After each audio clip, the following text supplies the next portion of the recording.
بر محمد و آل محمد بلندتر صلوات. اللهم صل على محمد وآل محمد. لا حول ولا قوة إلا بالله العلي العظيم. حسبنا الله نعم الوكيل ونعم المولى ونعم النصير. أعوذ بالله من الشيطان الرجيم. بسم الله الرحمن الرحيم.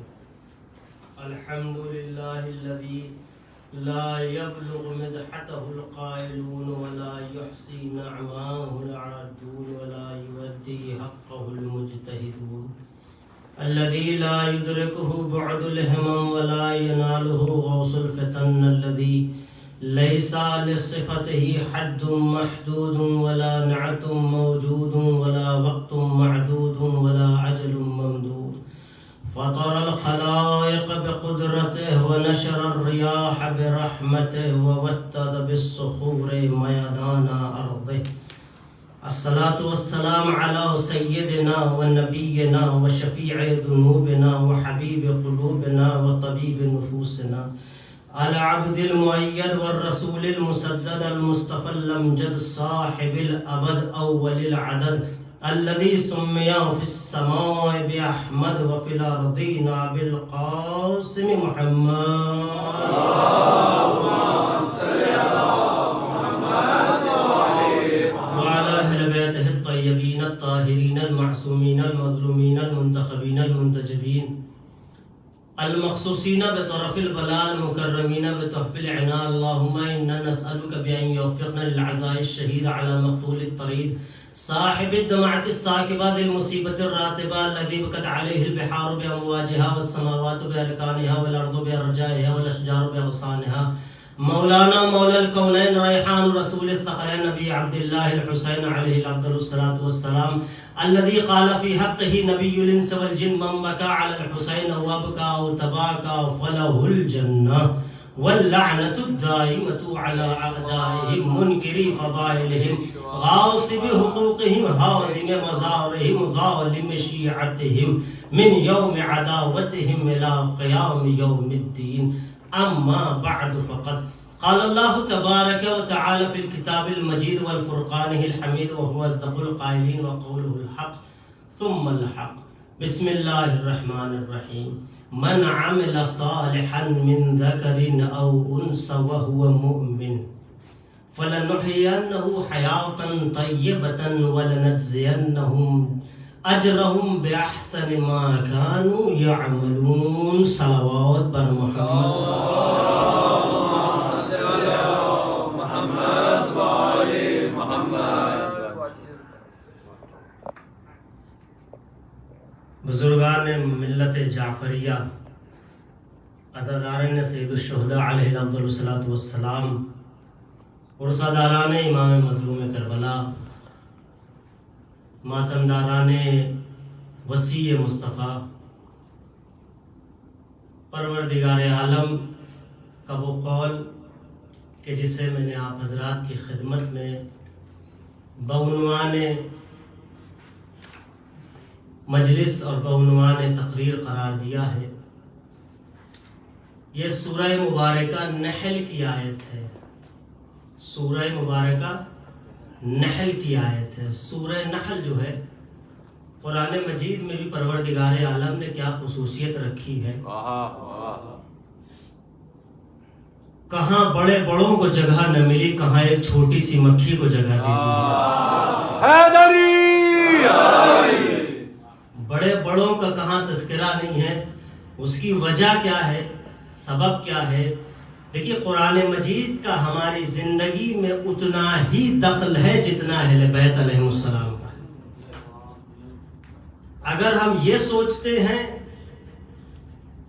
کہ کسی ایک کا دامن پکڑ کے کامیاب ہو جائیں گے تو یہ ہماری غلط فہمی ہے. کیوں؟ اس لیے کہ پروردگار کے رسول نے ایک بات فرمائی تھی جو کہ فریقین کی کتابوں میں ہے, شیعہ ہو سنی ہو کوئی بھی کتابیں سب میں موجود ہے.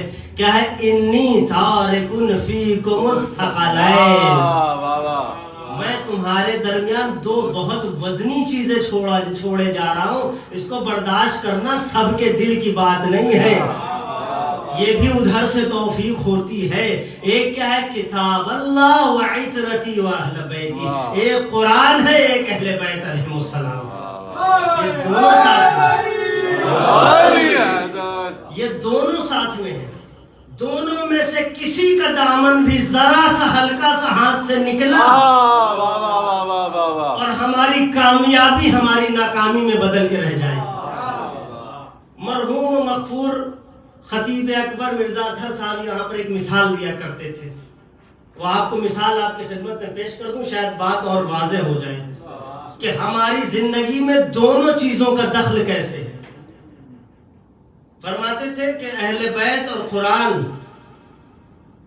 وہ تو اہم چیز ہے جنہیں سمجھنے کے لیے مثال سمجھنا بہت ضروری ہے۔ فرماتے تھے کہ آپ ایک ایسے راستے پہ جا رہے ہیں جو پتلا سا راستہ ہے، ادھر بھی مسئلہ ہے ادھر بھی مسئلہ ہے، جدھر گریں گے ادھر مسئلہ ہو جائے گا، ادھر کھائی ہے سمجھ لیں ادھر کنواں ہے، اور اس پتلے راستے پہ گزرنا ہے، اور آپ کے ایک ہاتھ میں وزنی چیز دے دی جائے، ایک ہاتھ میں آپ وزن بھر کے بکٹ اٹھا لیں، بالٹی اٹھا لیں پانی بھر کے اور گزرنے لگے، تو عالم کیا ہوگا؟ عالم یہ ہوگا کہ آپ کا پورا وجود ایک طرف جھک جائے گا۔ لیکن اگر آپ کو اس وجود کو سنبھالنا ہے تو ادھر بھی اتنا ہی وزن رکھنا پڑے گا تاکہ آپ بآسانی بغیر کسی دقت کے اس راستے کو پار کر سکیں۔ پھر فرماتے ہیں اہل بیت و قرآن کی مثال ایسے ہی ہے، ہمیں اگر صراط مستقیم پہ چلنا ہے تو نہ تنہا قرآن کے ساتھ چلنا ہے نہ تنہا اہل بیت کے ساتھ چلنا ہے۔ صلوات پڑھے محمد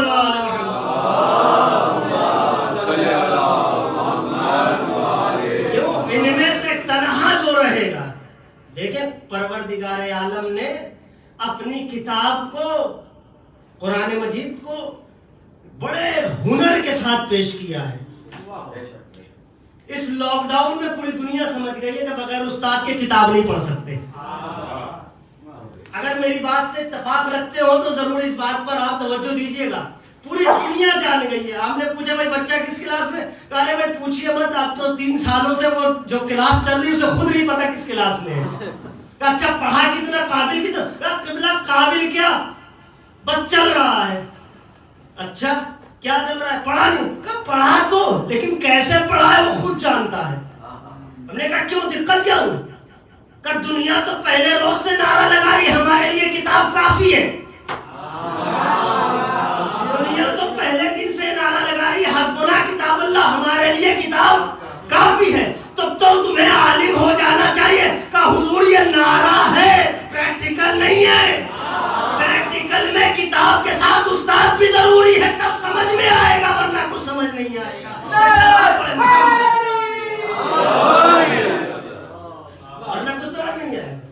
پروردگار عالم نے ہمیں جو کتاب عطا کی تھی، اگر صرف کتاب دے کر رک جاتا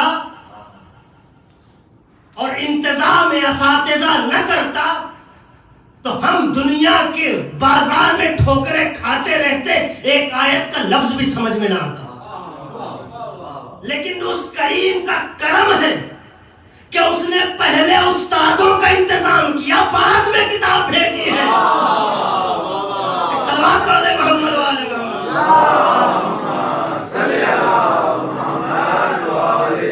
میری بات سے اتفاق ہے کہ نہیں؟ کہ پہلے کیا استاد ہے کہ کتاب؟ پہلے استاد ہے، اور استاد نے بھی کمال کی استادی دکھائی ہے، کمال کی استادی ہے۔ لوگ کہتے ہیں پیغمبر امی تھے، جاہل تھے، نعوذ باللہ عیاذا باللہ، نقل کفر کفر نہ باشد۔ کفر کی بات کو نقل کرنا کفر نہیں ہے، اس کو ماننا کفر ہے۔ کہتے ہیں پیغمبر امی تھے، جاہل تھے، نعوذ باللہ عیاذا باللہ، خاتم بدہن۔ اللہ اکبر، تم بڑے عالم ہو گئے اور پیغمبر امی تھے، کیا بات ہے، واہ جیے، پیغمبر امی تھے۔ اما اگر حقیقت قرآنی کی نگاہ سے دیکھیں اور آیت کی نگاہ سے دیکھیں تو پیغمبر امی نہیں تھے، امت امی تھی۔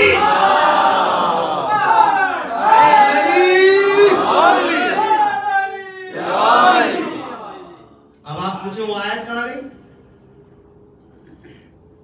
وہ آیت کون سی جس میں پروردگار نے کہا میرا پیغمبر امی نہیں ہے تم امی ہو؟ ہے کوئی آیت کبھی آپ کی نگاہوں سے گزری ہوگی، توجہ نہیں دی؟ ہر جمعے میں نماز جمعے میں سورہ جمعہ میں پڑھتے هو الذی بعث فی الامیین، وہ خدا کتنا بڑا ہے جس نے جاہلوں میں نبی بھیج دیا۔ صلوات پر محمد و آل محمد۔ ہے کہ پڑھتے ہیں کیا کہتے ہیں؟ السماوات و ما فی الارض هو الذی بعث فی الامیین رسولا، اس نے اپنے رسول کو جاہلوں میں بھیجا، جاہل بنا کر نہیں بھیجا۔ تو جاہل کون ہے؟ امت تھی۔ الزام کس پہ رکھا؟ نبی پہ۔ کیوں؟ اس لیے کہ فطرت کا تقاضا یہ ہے۔ اب مجھے کیا کروں، میں تھوڑا سا ٹوٹا پھوٹا شاعر بھی ہوں، صلوات پڑھ دیجیے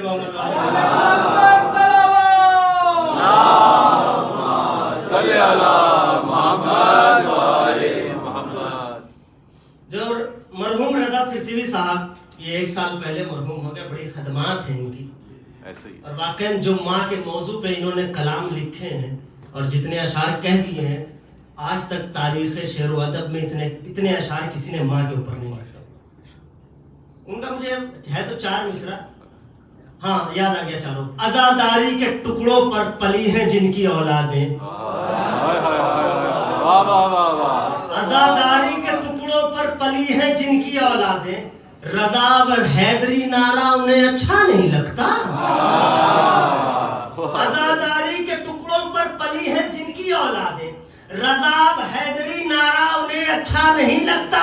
خطا ان کی نہیں بھائی، یہ فطرت کا تقاضا ہے، جو بصورت ہے ان کو آئینہ اچھا نہیں لگتا۔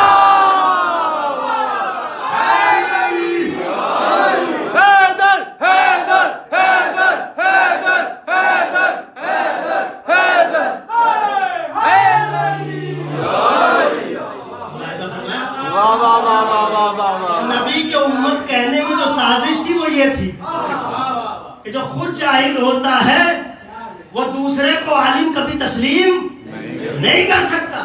تو امت نے سوچا یہ کہ ہماری جہالت پہ حرف نہ آئے، اس لیے نبی کو جاہل بتا دو۔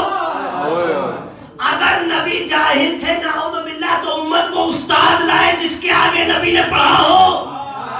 ہم نے تو پوری تاریخ عالم و آدم میں وہ استاد دیکھا نہیں، لیکن ہاں یہ دیکھا کہ لوگ آ کے محمد سے پڑھ رہے تھے۔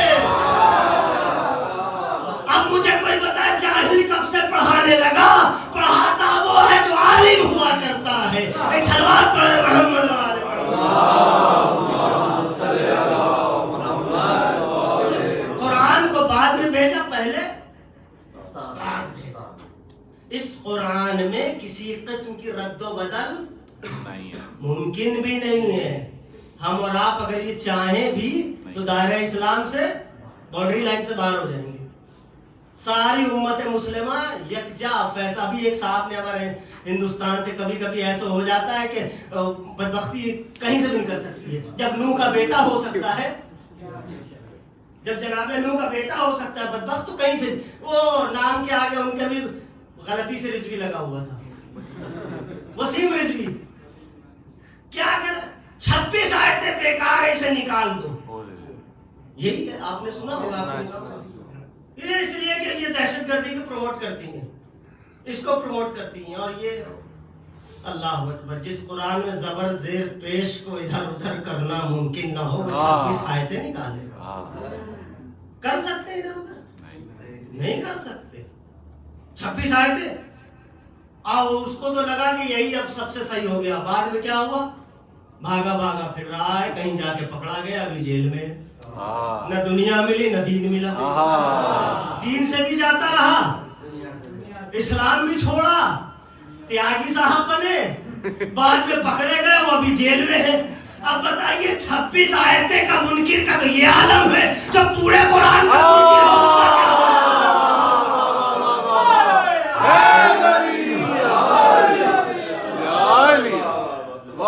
آیتوں کے یا تو قرآن کا ادھر ادھر معاملہ کر نہیں سکتے. اور جو یہ الزام لگائیے، الزام ہے، الزام میں ملزم اور مجرم میں بہت فرق ہے. یہ آپ کی خدمت میں پتا ہوگا آپ نے. اس وقت تک انسان ملزم ہے جب تک جرم ثابت نہ ہو. ثابت ہو جائے تو مجرم. یہ الزام جو لگایا جاتا ہے نعوذ باللہ کہ ہم اہل بیت علیہ السلام کے چاہنے والے قرآن کی تحریف کے قائل ہیں، نہ تحریف کے قائل نہیں ہیں، ہو بھی نہیں سکتے. ہم بس قرآن مجید میں جو تقدیم و تاخیر ہو سکتی ہے، مثلا جو سورہ سب سے پہلے نازل ہوا تھا اس کے بارے میں ساری دنیا کہہ رہی ہے کہ وہ سب سے پہلے آیا سورہ علق. آیا کہ نہیں؟ اقرا بسم ربک الذی خلق. کس پارے میں؟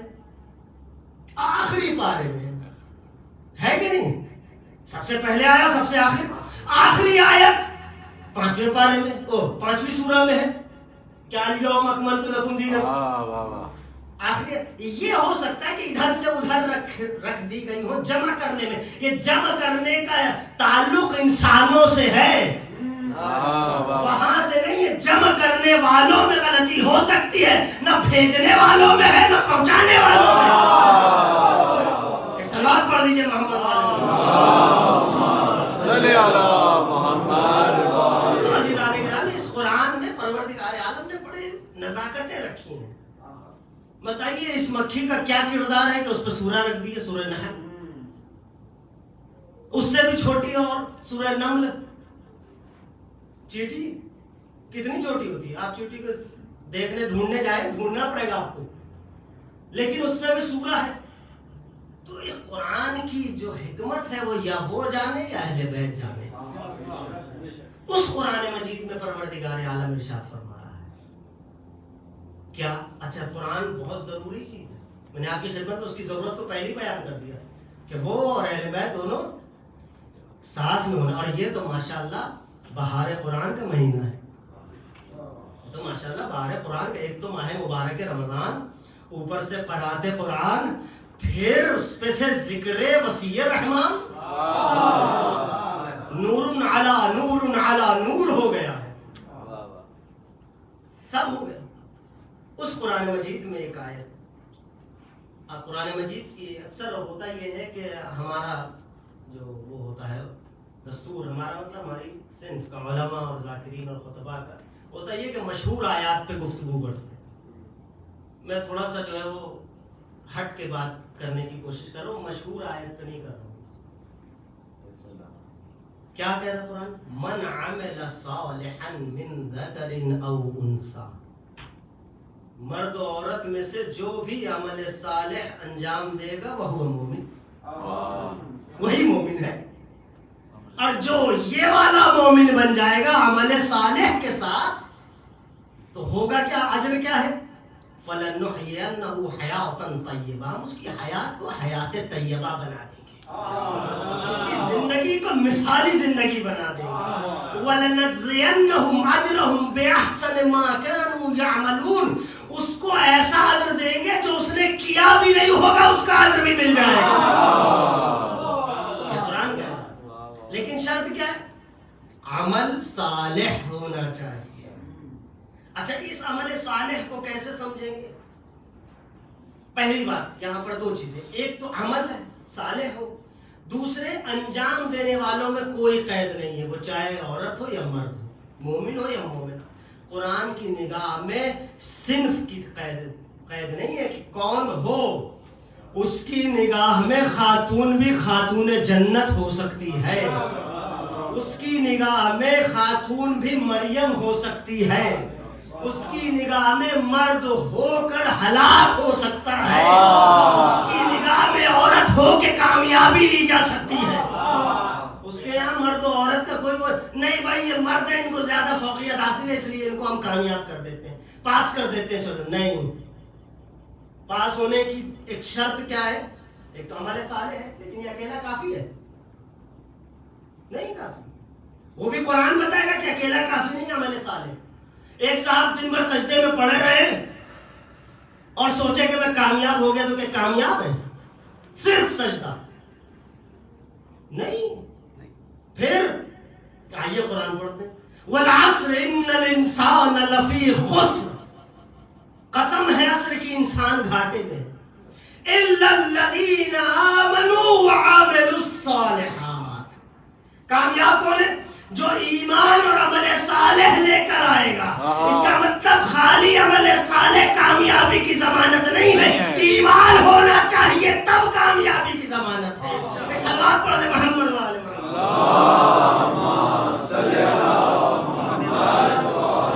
اب آپ کی بارگاہ میں اگر یہ بات آپ کے ذہن میں آیت آ گئی ہے، ایمان اور عمل، جب ایسا عمل ہوگا تب جا کے کہیں کوئی مومن ہوگا۔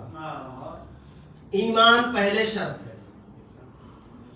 آدمی سوچے چلو میں اسلام نہیں لاتا، نمازیں پڑھ لیتا ہوں 500-600 رکعت، ایام آج سے شروع ہے، تینوں دن اس نے 100 رکعت کے 1000 رکعت پڑھ دی، مجھے بتائیے اس کی ایک رکعت بھی اس کے کام آئے گی؟ کیوں نہیں آ رہی؟ اگر صرف عمل صالح کام آ سکتا تو اس کی 1000 رکعت اسے بچا لیتی، لیکن نہیں، قرآن نے کہا تنہا عمل صالح نہیں، جب تک ایمان نہیں ہوگا عمل صالح کسی کام کا نہیں۔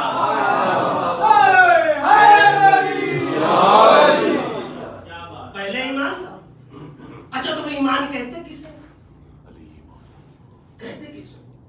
اب یہ بھی میں اگر اپنی طرف سے کروں تو آپ میرا دامن پکڑ لیں گے، ارے یہ کیا کر دیا آپ نے کھلا، اور پکڑنا بھی چاہیے، یہ آپ کی ذمہ داری ہے، کوئی غلط پڑھے تو پکڑ لیجیے، ذمہ داری ہے، صرف یہاں بیٹھنے والوں کی ذمہ داری نہیں ہے، وہاں بیٹھنے والوں کی ذمہ داری۔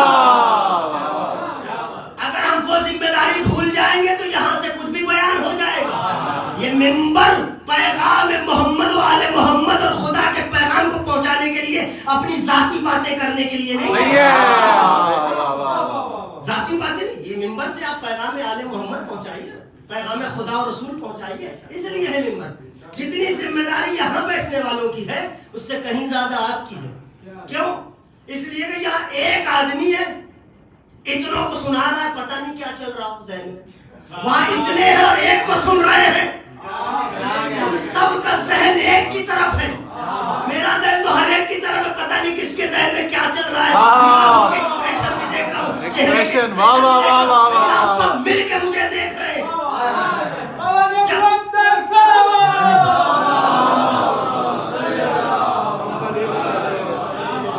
وہ ذمہ داری بہت زیادہ ہے، کوئی اپنے آپ کو اس فرش پہ چھوٹا نہ سمجھے، یہ فرش عرش الہی کی طرح ہے،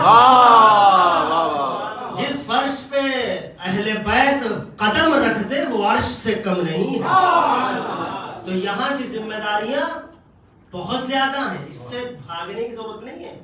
اور دیکھیے یہ بات بھی میں آپ کے درمیان کلیئر کر دیتا ہوں، ویسے تو مجھے کچھ افراد ایسے ہیں جو بہت دنوں سے میری آشنائی ہے اور جانتے رہے ہیں، قیصر بھائی وغیرہ انکل وغیرہ سنتے رہے ہیں، میں تو ویسے ٹوٹے پھوٹے الفاظ جوڑ جاڑ کے پیش کر دیتا ہوں، لیکن جو چہرے نئے ہیں ان کی خدمت عرض کرتا ہوں کہ یہاں کی جو ذمہ داری ہے وہاں کی ذمہ داری ہے۔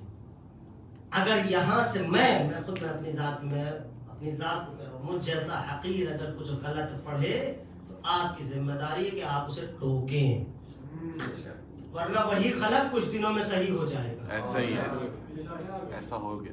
ٹوکیں، پوچھیں، دریافت کریں، یہ آپ کی ذمہ داری ہے۔ دریافت نہیں کریں گے تو پڑھنے والا سوچے میں نے تو سب صحیح پڑھ دیا، کسی نے کچھ بولا ہی نہیں۔ جب پوچھیں گے تب پتہ چلے گا اچھا یہاں پہ شاید کمی رہ گئی ہے، اس کو صحیح کرنے کی ضرورت ہے، تاکہ اس کو بھی لگے کہ ہماری پکڑ ہو سکتی ہے، ہم کچھ نہ اور نہ پڑھ دیں ادھر ادھر کی ہے کہ نہیں؟ تو ہماری ذمہ داری۔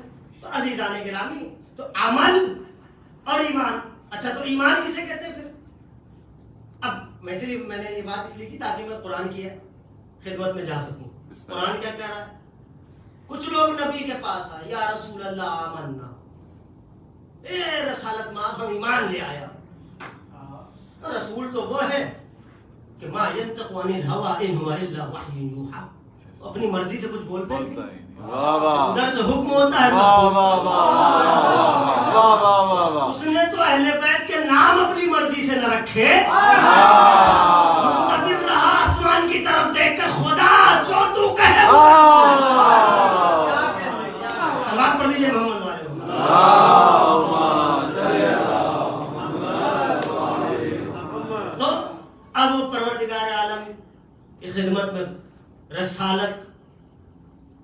متوجہ ہے میرے حبیب میرے خدا آئے ہیں ایمان کا دعویٰ لے کر، اور سب الحمدللہ ریش دراز تھے، ہائے ہائے الحمدللہ صاحب جبہ و دستار تھے، ہوتے سب کچھ تھا، آئے یا نبی اللہ آمنا، آپ پر ایمان لا۔ خدا نے ارشاد فرمایا، قرآن کی آیت ہے کہ اللہ نہ ایمان نہیں ہے، قل اسلام اسلمنا، کہو ہم اسلام لائے ہیں، لم يدخل الایمان فی قلوبہم، ابھی ایمان تو گزرا بھی نہیں ہے۔ صلوات پڑھیں محمد اللہم صلی علی محمد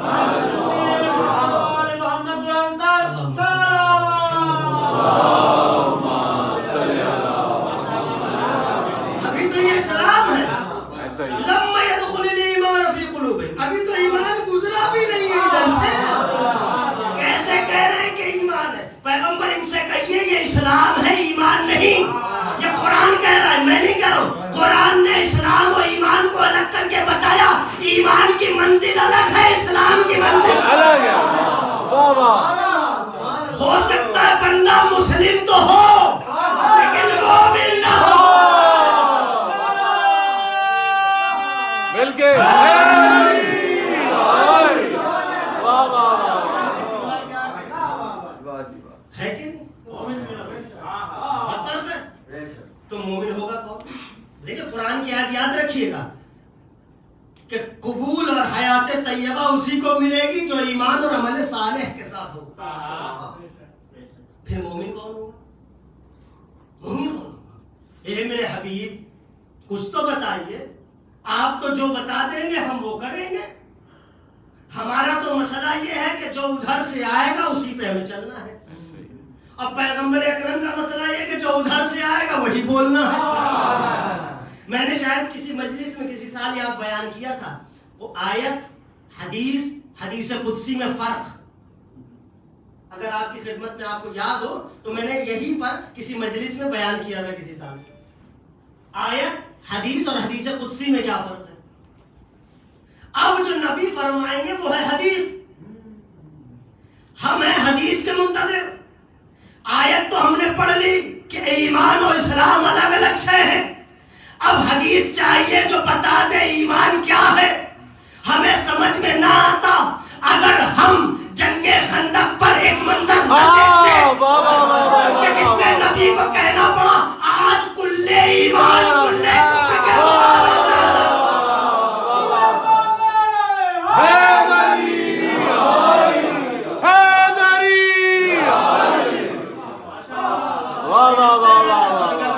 تاریخ کے اوراق میں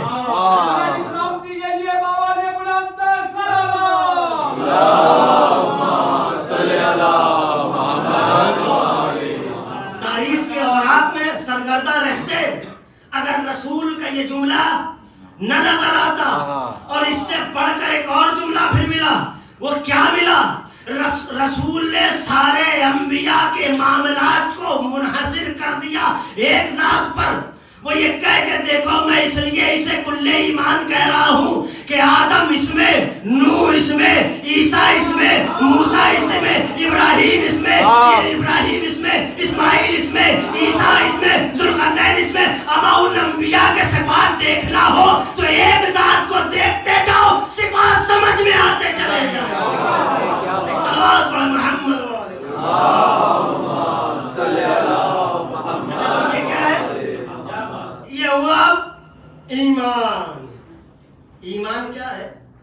ایمان ہے توحید، رسالت اور امامت کو ایک ساتھ تسلیم کرنے کا نام۔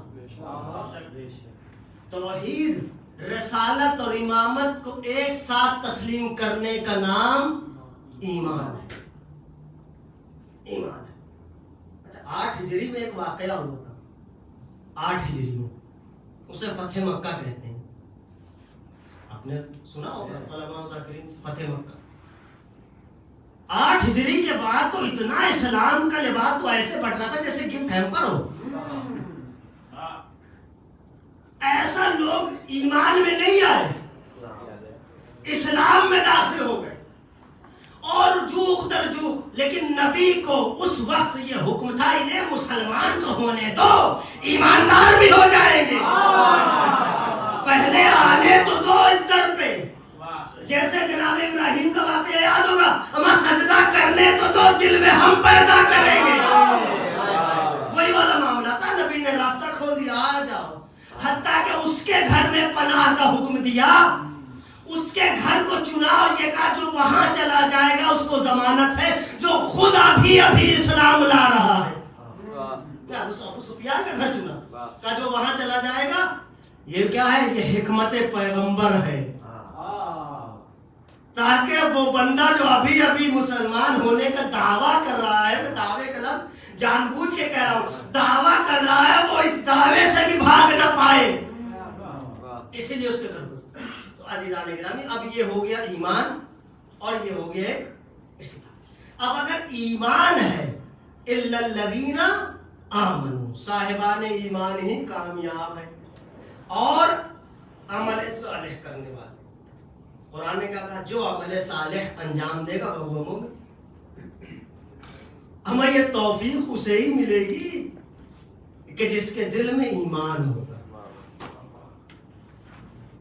اور ایک ساتھ ساتھ اس کی کیا بات ہے, جو دوسری بات وہ یہ ہے کہ اس میں ایک چیز کیا ہے, من ذکر او انثی, مرد و عورت کوئی بھی ہو, بس وہ پروردگار عالم کی بارگاہ میں مومن ہونا چاہیے, تب جا کے حیات طیبہ ملے گی, ورنہ حیات طیبہ نہیں ملے گی. یہ پروردگار ایک سوال کرنا چاہتا ہے, پروردگار یہ بتا, مرد و عورت میں کوئی اور تو قید نہیں ہے, ممکن ہے کہیں سے سفارش کوئی آ جائے تو, توجہ دیجیے گا, پروردگار ممکن ہے کوئی سفارش وغیرہ چلے گی کچھ, نہیں, کوئی رشتہ داری کہا نہیں, پروردگار رشتہ داری نہیں چلے گی, کہا نہیں, قرابت داری کہا نہیں. یہ پروردگار پہ کیسے چلے گا, لوگ تو قرابت داری کے بنا پر تو اچھل رہے ہیں, لوگ تو قرابت داری اور رشتہ داری کا نام لے لے کے تو ٹہل رہے ہیں. تو نے کہہ دیا نہیں, کہا نہیں, نہ رشتہ داری نہ قرابت داری, صرف اور صرف ایمانداری اور عمل. یہ ہے تو ٹھیک, نہیں ہے تو جاؤ. اے پروردگار امت نہیں سمجھے گی, سمجھاؤں کیسے, کہا تمہیں سمجھانے کے لیے کوئی کام نہ آئے گا, یا قرآن یا اہل بیت یہی بتائیں گے تو سمجھو گے. پروردگار بتا تو صحیح کہ رشتہ داری کیوں کام نہ آئے گی, کوئی ایسا منظر دکھا دے جہاں رشتہ داری کام نہیں آئی. تو قرآن نے منظر دکھایا, بڑے غضب کا منظر, سورہ تحریم کی آخری آیت, سورہ تحریم کی آخری آیات ہے. اب میں آپ کے سامنے پڑھ رہا ہوں اور وہ سنیے اور ملاحظہ کیجئے کہ رشتہ داری کا کوئی داخل نہیں ہے, ایمان اور عمل ہونا چاہیے. سورہ تحریم میں کیا کہا خدا نے, بڑا قیامت کا سورہ ہے. اگر اسی میں پہلی آیت پہ بات کروں تو ہی مسئلہ بات ختم ہو جائے گی. میں ابھی پہلی آیت چھوڑ کے آخری آیت پہ بات کر رہا ہوں. آخری آیات ہے, قرآن کہہ رہا ہے, ضرب اللہ مثلا, ضرب اللہ مثلا للذین کفروا, اللہ کافروں کو مثال پیش کرتا ہے. کس کی, امرأۃ نوح و امرأۃ لوط. نوح جیسے نبی کی بیوی کی, لوط جیسے نبی کی بیوی کی مثال کس کے لیے. آپ شاید ادھر ادھر ہو گئے یا افطار کو دیر ہو گیا ہے, ایک سلوات پڑھ دیجئے محمد والے.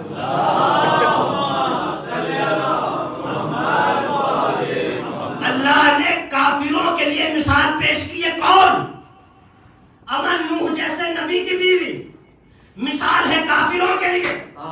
بیوی کس کی, اولو العزم پیغمبر کی بیوی ہے, نبی کی بیوی, رسول کی بیوی, اولو العزم نبی کی بیوی ہے, لیکن مثال ہے کافروں کے لیے. لوط کی بیوی ایک نبی کی بیوی ہے, مثال ہے کافروں کے لیے. مثال ہے کافروں کے لیے. پروردگار کیا سمجھانا چاہتا ہے, کہ سمجھانا یہی چاہتا ہوں, نوح جیسے نبی کی بیوی کی رشتہ داری نہ چلی.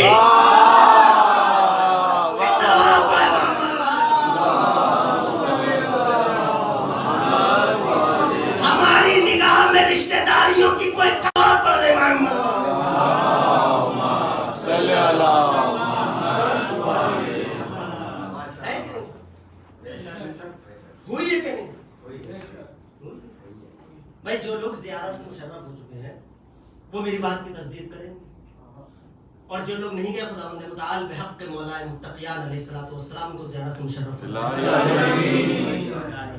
دروازے کا ایک الگ اتہاس ہسٹری ہے، اس کی تاریخ. اب مجھے وہ سب نہیں پڑھنی، آپ سنتے رہتے ہیں علماء ذاکرین. وہاں سے جب سیدھے نکلیں گے تو بالکل سامنے درمیان میں ایک حوض ہے جہاں سے لوگ آج وضو کرتے ہیں. وہ آج حوض ہے، پہلے حوض نہیں تھا. پہلے وہ جناب نوح کی اہلیہ کا کچن تھا، اور کچن میں بھی وہ جگہ تنور کی جگہ تھی. پہلے تنور میں روٹیاں لگتی تھیں، چولہے تو اور اس طرح کا مسئلہ تھا نہیں، تنور گھروں میں ہوتا تھا. تو وہ جگہ تھی تنور، وہاں پر وہ اپنی روٹیاں لگاتی تھیں. جب جناب نوح کشتی بنا رہے تھے خدا کے حکم سے، توجہ دیجیے گا، جب خدا نے کہا تھا وَاصْنَعِ الْفُلْكَ بِأَعْيُنِنَا، اے نبی اے نوح میری آنکھوں کے سامنے کشتی بناؤ. اے اللہ نے تو کہہ دیا میری آنکھوں کے سامنے، لیکن دیکھ کون رہا تھا؟ نبی بچانے والا.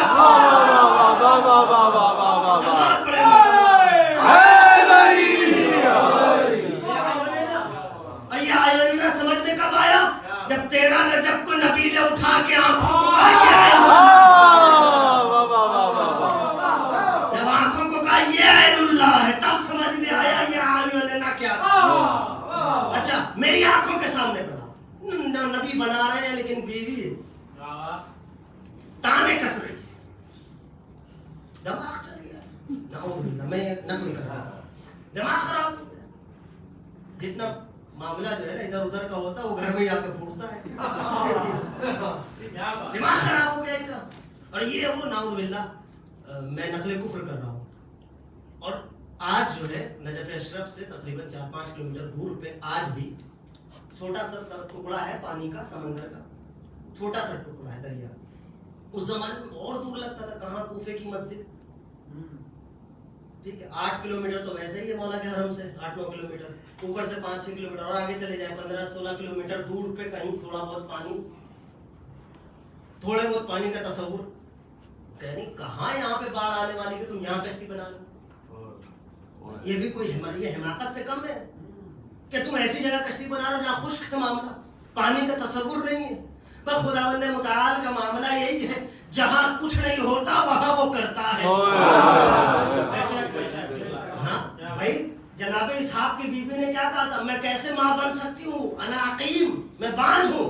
فسکت علی وجہ، تماچے منہ پہ مارے. فرشتوں نے کہا وہ خدا ہے، ایسے ہی مرحلے میں کام کرتا، وہ اسی وقت دے گا. اسحاق کی ولادت ہوئی کہ نہیں ہوئی؟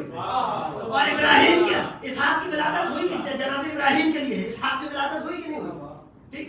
اچھا تو کشتی بنا رہے، انہوں نے تانا کسا، وہ اپنے باورچی خانے میں کام کر رہی ہیں اور تانا نبی پہ چل رہا ہے. اور نبی پہ بھی تانا کہاں چل رہا ہے؟ دماغ پہ چل رہا ہے. میری جملوں پہ توجہ دیجیے گا.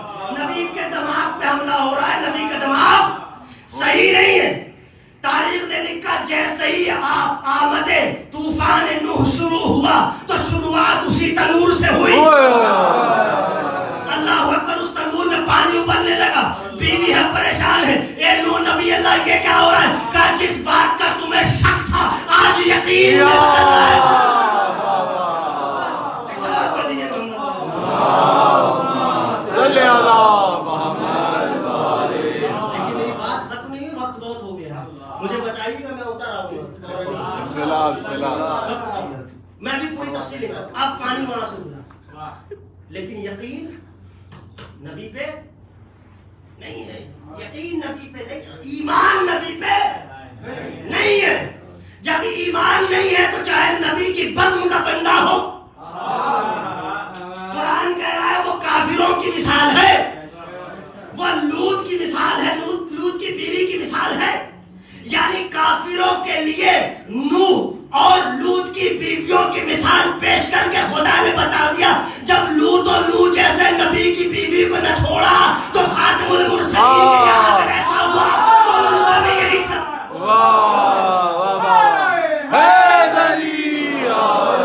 اگر ان کے یہاں کچھ ایسا مسئلہ ہوا تو ان کے یہاں بھی مثال مومنوں کے لیے نہ ہوگی.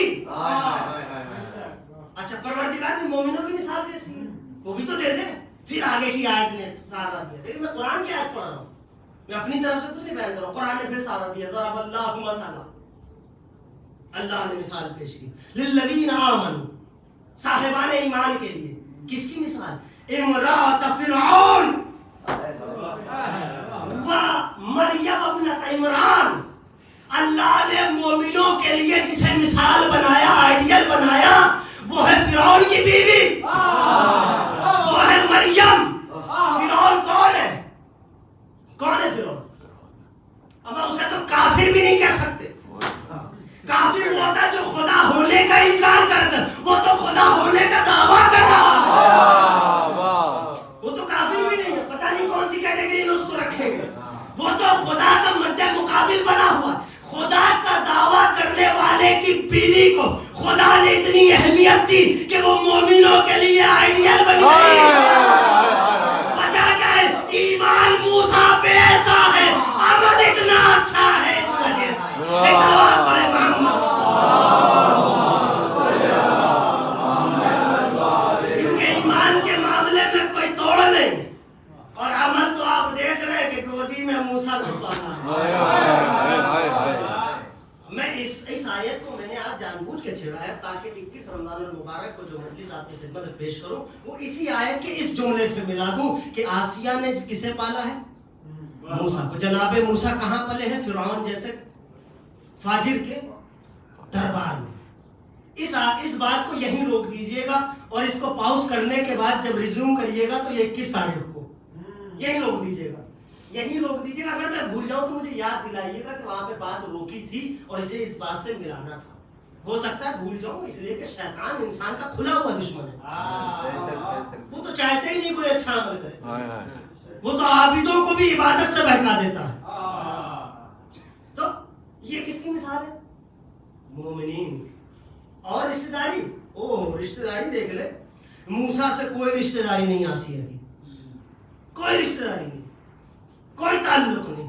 لیکن آسیہ کو بچا کے جو لے گیا ہے وہ موسیٰ کا کرم نہیں, آسیہ کا موسیٰ پہ ایمان اور آسیہ کا عمل بچا کے لے گیا ہے.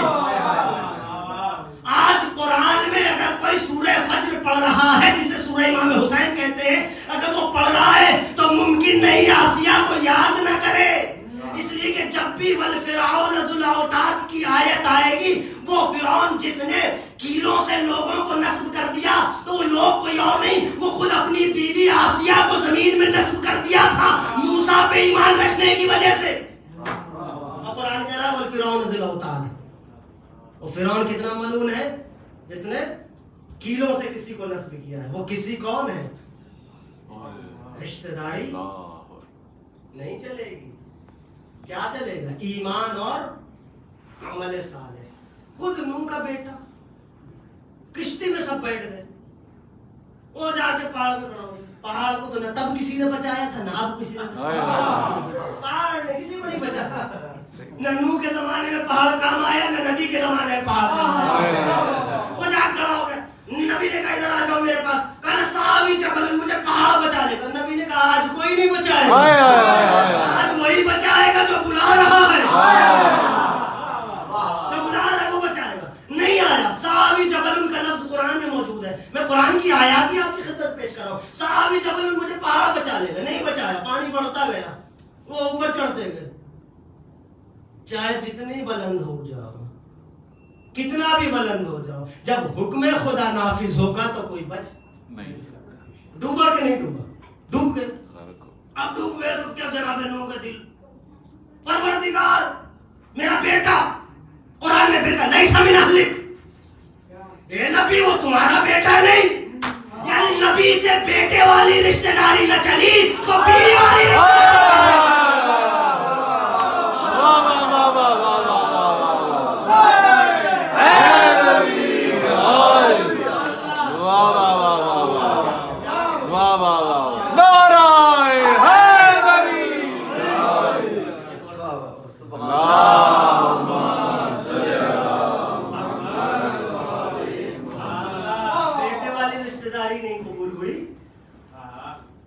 بیٹے کی رشتہ داری تو زیادہ قریبی ہوتی ہے نا. بیٹا وراثت میں زیادہ حقدار ہوتا ہے بیوی سے, ہوتا ہے کہ نہیں؟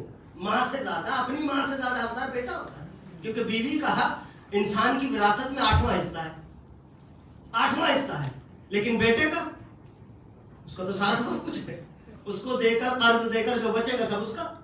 تو جب بیٹے والی رشتہ داری نہ چلی تو ادھر ادھر کی رشتہ داری نہیں چلیں گی. تو قرآن مجید میں اگر کوئی چیز معیار ہے تو وہ صرف اور صرف ایمان اور عمل صالح ہے. اگر یہ دونوں ہیں تو انسان اس لائق ہے ہوگا کہ اس کی زندگی کو ایسی زندگی بنا دیا جائے، مثالی زندگی. یہی ہے نا قرآن کی آیت جسے میں نے پیش کی، مثالی زندگی بنائیں گے. اب بتائیے آسیہ مثال ہے کہ نہیں ہے؟ مریم مثال ہے کہ نہیں ہے؟ قرآن کہہ رہا ہے یہ مثالی زندگی ہے مومن کے لیے، وہ مثالی زندگی ہے کافر کے لیے. ایک صلوات پڑھے محمد صلی علی محمد وعلی محمد. اہم چیز کیا ہے؟ ایمان اور عمل صالح. آپ کا دیدار الحمدللہ ہو گیا. صلوات پڑھے محمد وعلی محمد. صلی علی محمد وعلی محمد. عمل صالح. اب ایمان میں نے آپ کی خدمت شروع میں عرض کیا، عمل کی کثرت انسان کو نہیں بچائے گی. عمل تھوڑا ہو لیکن ایمان اچھا بن جاتا ہے. عمل تھوڑا ہی کیوں نہ ہو، لیکن میرا اس کہنے کا مطلب یہ نہیں کہ عمل چھوڑ دے کر نہیں. کہنے کا مقصد ہے کہ بالفرض زندگی نے موقع ہی نہیں دیا. وہ غالب کا شعر اپنی جگہ، وہ ان کے اپنے حساب سے آخری وقت میں کیا خاک مسلمان ہوں گے، لیکن شریعت میں اگر آخری وقت میں مسلمان ہو گئے، ایمان پہ آ گئے تو وہی کامیاب ہو جائے گا. بھائی حر کا تو آخری وقت کا ایمان ہی تو کامیاب کر لے گا.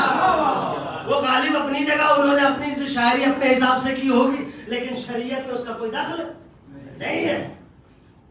اب کوئی سوچے بھائی میں ایمان نہیں رکھتا اور عمل کرتا ہوں. چلو میں نے پہلے پیش کیا عمل، ایمان اور عمل کا مسئلہ.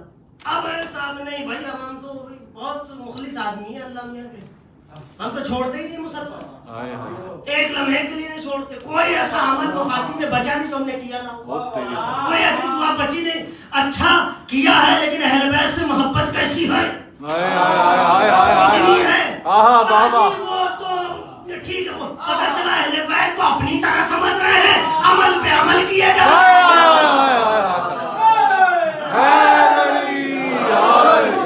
آج کل ایک خرافات چلی ہے، اس خرافات کی طرف بھی میں اشارہ کر دوں. کانپور کے شاعر، کانپور انڈیا میں ایک جگہ ہے یو پی میں، کانپور کے شاعر بشیر بدر. اب پتہ نہیں وہ شعر یہاں سے پڑھنا مناسب ہے کہ نہیں، مجھے ایسا لگ رہا ہے شاید مناسب نہ ہو تو میں نہ پڑھوں اس شعر کو، لیکن ان کا مقصد یہ ہے. اس شعر کا مقصد بتا دیتا ہوں، شعر میں بعد میں سنا دوں گا، مجھ سے پوچھ لیجیے گا ضرور تاکہ آپ وہ مقصد سمجھ جائیں. ان کا مقصد یہ ہے کہ دیکھیں جو لباس ہے نا وہی اہمیت رکھتا ہے اندر چاہے کھوکھلا معاملہ ہو، لیکن اہل بیت کے نزدیک اندر والا اہمیت رکھتا ہے. سبحان اللہ، واہ واہ واہ. لباس چاہے پھٹا ہو لیکن اندر کا معاملہ کلیئر ہونا چاہیے. یہاں والا معاملہ کلیئر ہونا چاہیے، اندر تو باہر تو چاہے جیسا رہے کوئی دقت نہیں. ان کا شعر پوچھ ضرور لیجیے گا، میں تو بھول جاؤں گا. آپ کی ذمہ داری ہے پوچھے گا، تب جب شعر سناؤں گا آپ کو تب آپ کو یہ بات میری سمجھ میں آئے. تو ایمان کا تعلق بہت اہم ہے.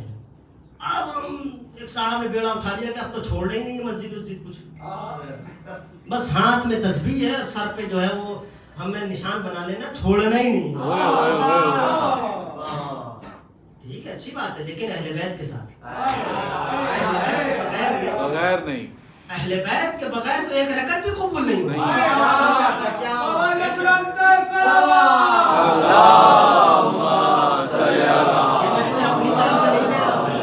یہ کوئی ایسا نہیں ہے کہ مطلب ایک عاطفہ ہے میرا اپنا جو ہے وہ دل چاہ رہا ہے، نہیں، روایات ہے کہ اہل بیت کے بغیر اگر کم سے کم روایت میں شافعی کی بات مان لو، من لم یصلی علیک ایک پیغمبر ہے آل محمد جو آپ پہ صلوات نہ بھیجے لا صلاۃ لہو، اس کی نماز نہیں. یہ تو امام شافعی کا جملہ ہے، میرا نہیں، امام شافعی کا جملہ. تو آپ وہ بیڑا اٹھا لیا، انہوں نے کہا آپ مسجد نہیں چھوڑنی. ایک بھی روز ایک قرآن ختم کرنا ہے، اور پارا تو دور کی بات ہے. لیکن اہل بیت پہ ایمان نہیں رکھنا. اب مجھے انصاف سے بتائیے، ان کا یہ قرآن ان پہ لعنت کرے گا یا رحمت بھیجے گا؟ لعنت کرے گا. کنفرم لعنت. یہ نمازیں لعنت کریں گی، یہ روزے لعنت کریں گے. کیوں؟ اس لیے کہ وہ چیز ادا نہیں ہوئی ہے جو اس کی شرط ہے. آج آپ کچھ بھی، کوئی بھی، آج تو ٹیکنالوجی کا دور ہے نا، کوئی ایپ بھی ڈاؤن لوڈ کرے اس میں نیچے ہوتا ہے ٹرمز اینڈ کنڈیشن. کوئی تو اہل بیت کی محبت ہے. واہ واہ واہ واہ واہ واہ واہ واہ واہ واہ. حیدری. وہی اہل بیت کی محبت. واہ واہ واہ واہ واہ واہ. مطلب اس بات کو میں سمجھانے کے لیے آ گیا ہوں اپنے اس مرحلے تک جہاں سے میں مسائل جوڑنا چاہ رہا ہوں، کیونکہ ماشاءاللہ کافی دیر ہو چکی ہے اور آپ مجھے برداشت کر رہے ہیں.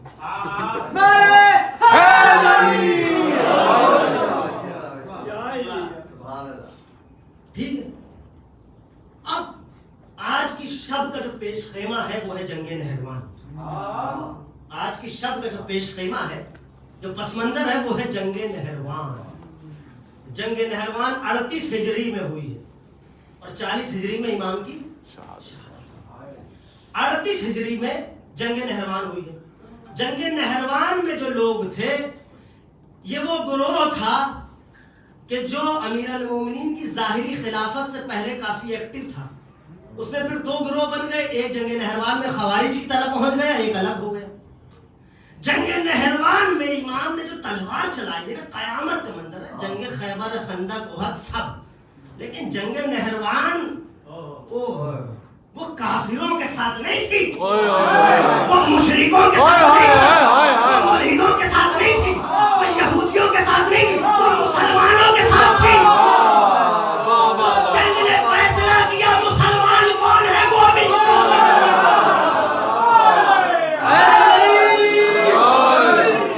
کل ایمان نعرہ حیدری.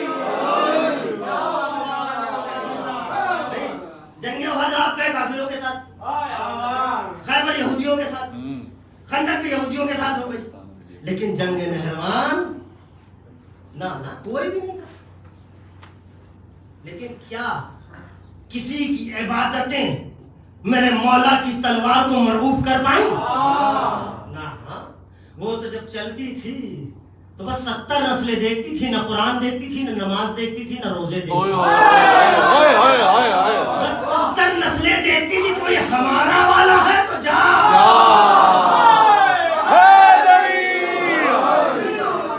میں تو غلط بیانی تو نہیں کر رہا ہوں. غلط بیانی ہو تو آپ پکڑ سکتے ہیں. میں تاریخ کی بات کر رہا ہوں، میں تاریخ کی بات کر رہا ہوں. اب جنگ نہروان ہو گئی.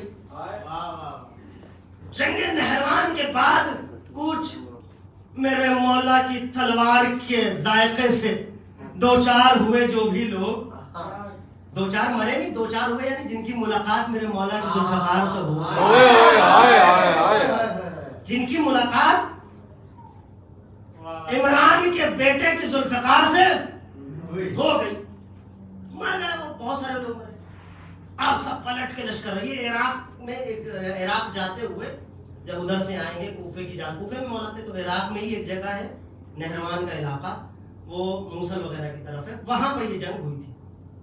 اب جب مولا پلٹ کے آئے تو کوفے میں تو ایک عجیب کوہرام ہو گیا.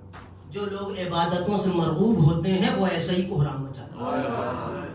اب وہ کوفے میں تو ہلچل مچی، علی نے نمازیوں کو مار دیا.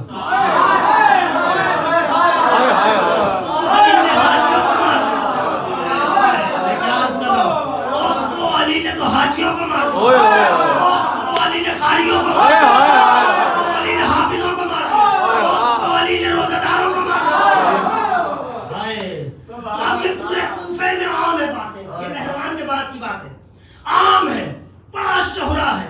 یہ خبر چلتے چلتے چلتے چلتے اس شخصیت تک آ گئی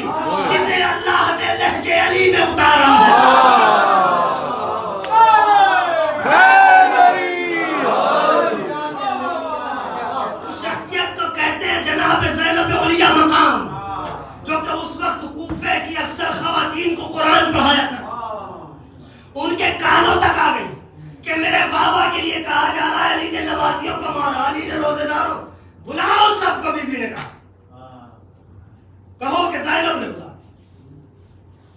ظاہر ہے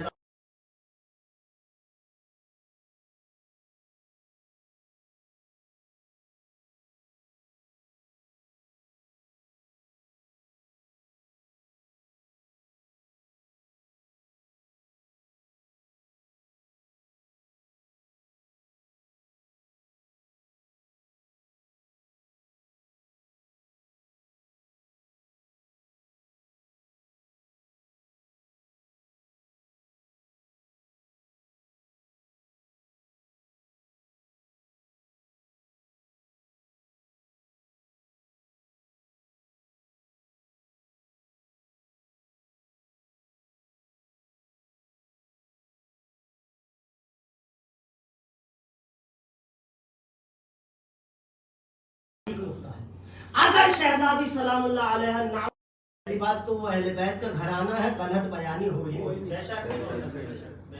وہاں اپنی مرضی سے کچھ نہیں بولا جا سکتا. وہاں جو وہ چاہتا ہے، ماں تشاؤنا کی منزل ہے، جو وہ چاہتا ہے وہ بولا جاتا ہے. اگر شہزادی غلط بیانی کرتی، تاریخ نے لکھا یہی نہیں ہوا. جب شہزادی یہ جملے کہہ رہی تھی اور جب مجلس فارغ ہو گئی، سب چلے گئے، شہزادی اندر حجرے میں آئی، مولائے متقیان حجرے میں موجود تھے.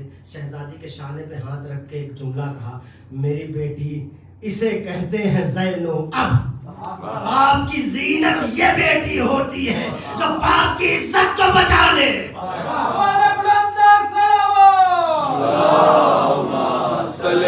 غلط بیانی تو ایمان پڑھتے زینب یہ تم نے کیا کہا، یہ تو غلط ہو گیا. نہیں وہ سب صحیح نہیں. مولا نے تائید کر کے بتایا کہ ہم نے جسے مار دیا اس کی نماز و روزہ انہی میں کا سب سے بڑا نمازی ابن ملجم مرادی بے شمار اسی نہروان بے شمار اسی نہروان کی جنگ میں شمشیر علی سے بچے ہوئے لوگ جب ادھر ادھر آپ ایسے نہیں بچے، بھاگنے پڑتا ہے، بچتے ہیں کیونکہ علی کبھی بھاگنے والوں کا پیچھا نہیں کرتا، اسی لیے بچ جاتے ہیں. مولا کی شان میں سے ہے کہ کبھی کسی بھاگنے والے کے پیچھے نہیں گئے. تو بچنے کا آپ کہہ رہے علی کی تلوار سے کیسے بچ گئے؟ ایسے بچے. بھاگے تو بچے، نہ بھاگتے تو کہیں اور ہوتے. ان میں سے کچھ لوگ بچے، چند افراد بچے. بلکہ بعض روایت میں کوفے میں 10 لوگ آ گئے بھاگ کے، بعض روایت میں 3 آدمی، یہ ابن ملجم تھا، ابن بکر تیمیہ تھا، اور عمر بن بکر التمیمی وہ تھا، اور ایک اور شخص تھا. یہ تینوں الگ کسی جگہ بھاگ گئے. تینوں تھے.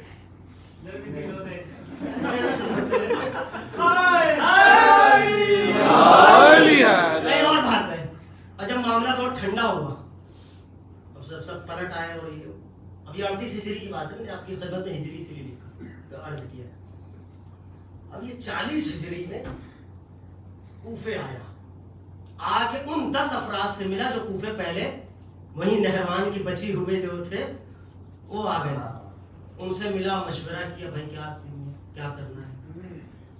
ان میں ایک اور خرافاتی عورت ہے، برکتا مولانا. میں نے آپ کی خدمت میں عرض کیا نا، عمل صالح ہوگا تو مرد کا بھی قبول، عورت کا بھی قبول. عمل غیر صالح ہوگا تو مرد کا بھی ضائع، عورت کا بھی ضائع. ایک اور نام ہے قدامہ، اس کے باپ اور بھائی کو مولا نے جہنم پہنچا دیا ہے. وہ ویسی خلش کھائی ہوئی ہے کہ اب تو اب وہ ان 10 آدمیوں میں شامل ہے. جب آیا تو معاملہ تو یہ ہوتا ہے کہ پہلے ہی پیغمبر نے فرمایا 3 چیز برباد کر دیتی ہے، زر، زمین اور زن. خاتون. اب وہ خاتون کا چکر ہو گیا وہاں. اب قدامہ پہ نگاہ پڑی، انہوں نے کہا بھائی عقد کرنا ہے، عقد کرنا ہے. اب جیسا معاملہ تھا، جیسا مزاج تھا وہی ہو رہا تھا. جہنمی کو پسند کرتا ہے، مومن کو پسند کرتا ہے.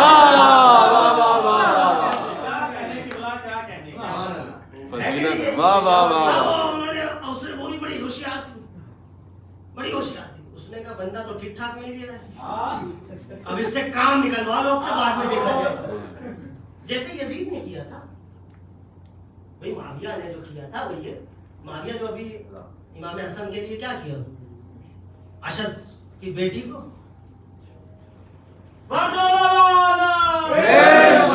ہمارے تو بیٹے سے شادی کرواتے ہیں، بیٹے سے شادی. او ہو یزید جیسا ملعون بیٹا، ویسے ہی بات. یہ یہاں سے ہوتے ہیں سب دینے والے. اب انہوں نے کہا ٹھیک ہے بھائی کرنے کو تیار ہے، ایک کنڈیشن، ایک شرط ہے. شرط میں کیا ہے؟ کہا مجھے مہر میں علی کا سر چاہیے. بس یہ میں اب یہاں بتا گیا ہوں، جو کہ نہروان میں نے پس منظر اس لیے بیان کیا تاکہ میرے چھوٹے بھائیوں کے ذہن میں یہ بات پہنچ جائے کہ مولا متقیان کے سر پہ جو آج ضرب لگی ہے، یہ ضرب صرف دین کو بچانے کے لیے لگی. علی کی اپنی دشمنی میں نہیں لگی، علی کی ساری دشمنی تو دین کے بچانے کی دشمنی ہے. بھائی علی کو دشمن لوگ سمجھ اس لیے رہے تھے چونکہ وہ نبی کو بچا رہے تھے، اس لیے علی کے دشمن تھے.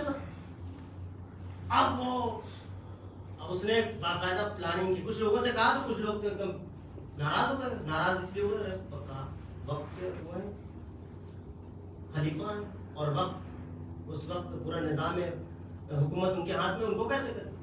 وہ پھر اکیلا نکلا اور تلوار کو اس نے زہر میں کافی دنوں تک بجھایا.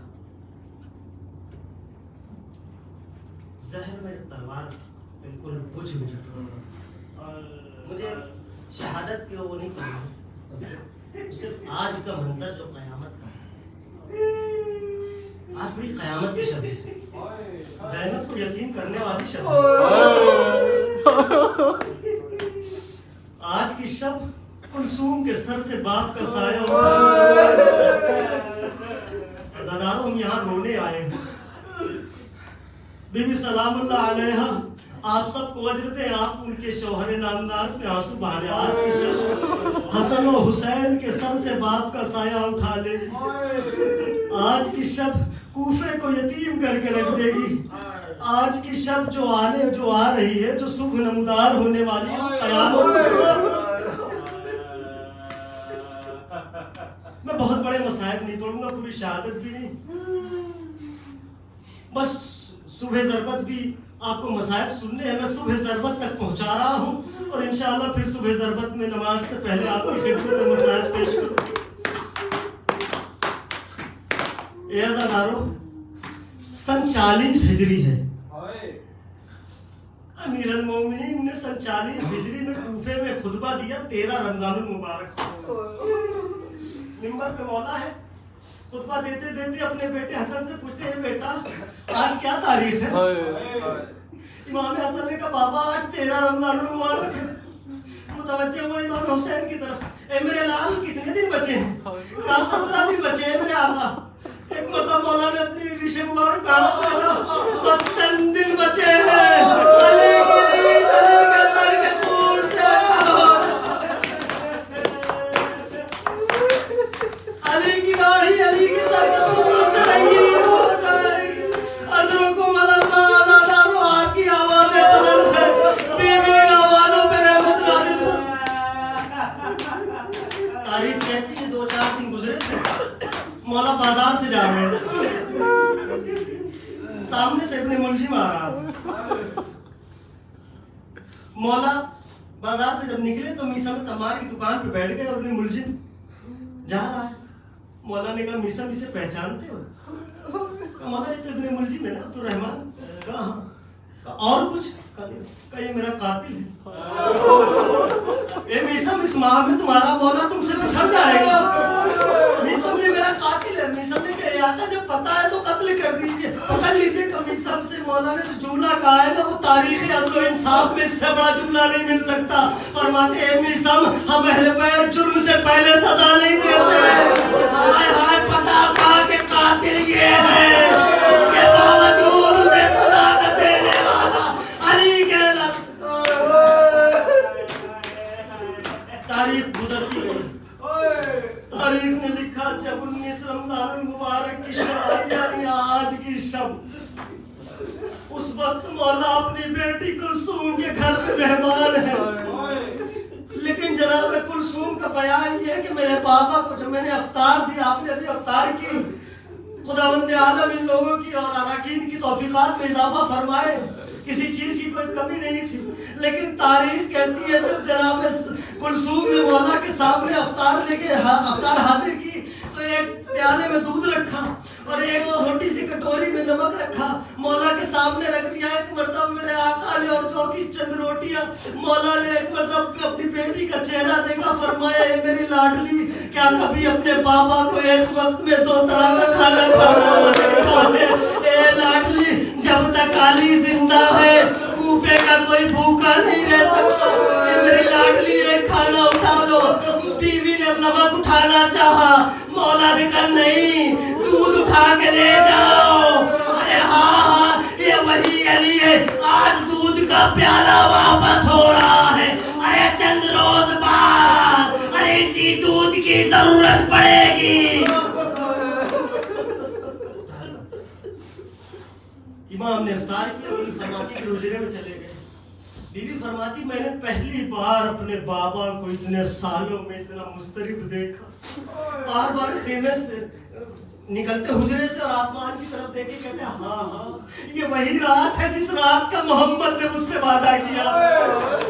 پھر چلے جاتے، عبادت کرتے، پھر نکل کے ہاں ہاں یہ وہی رات ہے جس رات میں علی کے سر کا خون علی کی داڑھی کو رنگ دے گا۔ پھر چلے جاتے، بیٹی تڑپ رہی ہے، باپ کا اضطراب کا عالم دیکھا نہیں جا رہا۔ ایک مرتبہ تاریخ کہتی ہے پھر اٹھ کر آئے اور وہاں پر پھر یہی جملہ کہا۔ جناب زینب سے ملاقات ہوئی، ایک مرتبہ جناب زینب یا جناب کلثوم، مجھے یاد نہیں آ رہا دونوں بیویوں میں سے کون تھا، ایک مرتبہ فرماتی بابا ایک خواب عجیب سا دیکھا ہے کہ آسمان سے کچھ ٹوٹ کے زمین پہ گر رہا ہے۔ علی ابن ابی طالب زمین میں بیٹھ گئے، اے بیٹی آج کی شب تمہارا بابا تم سے چھوٹ جائے گا، اے شہزادی علی تم سے چھوٹ گئے۔ پھر حجرے میں تاریخ کہتی ہے پھر جب صبح کا وقت نمودار ہوا، سحر کا وقت، بس یہ سحر کا کیا وقت آیا، اس نے اسلام کی تقدیر میں اندھیرا پھیلا دیا۔ امام اپنے بیت الشرف سے نکلے، تاریخ کہتی جیسے ہی امام نکلے ہیں گھر میں پلی ہوئی مرغابیوں نے امام کے دامن پکڑ لیا اور اپنی زبان بے زبانی میں ایک جملہ کہے آقا آج مسجد نہ جائیں گے، ظالم گھات لگائے بیٹھا ہے۔ ایک مرتبہ امام نے دور کیا، بیٹا حسن سے گئے، حسن میرے جانے کے بعد اگر ان کے کھانے پینے کا بندوبست نہ ہو تو آزاد کر دینا، انہیں مرنے نہ دینا۔ اللہ اللہ یہ میرا علی ہے۔ ایک مرتبہ آگے بڑھے، جیسی دروازے پہ پہنچے تاریخ کہتی زنجیریں در لپٹ گئی، بازو زنجیریں در دامن سے لپٹ گئی۔ اے آقا آج نہ جائیے، آج آپ جائیں گے تو دنیا یتیم ہو جائے گی، زینب بے آسرا ہو جائے گی، حسن و حسین کے سر سے باپ کا سایہ اڑ جائے۔ مولا باہر نکلے، ارے ذکر خدا کرتے ہوئے مسجد پہنچے۔ تاریخ کہتی ہے بس میں نے ختم کیا، آپ ہیں، شہزادی ہے اور ماتم و گریہ ہوگا۔ مسجد پہنچے، تاریخ کہتی ہے مسجد میں پہلے مولا نے جب اذان دی گلدستہ اذان پہ جا کر ایک مرتبہ جیسے ہی اللہ اکبر کہا، ارے میں ایک جملہ کہنا چاہتا ہوں، اے کوفہ علی کی آخری اذان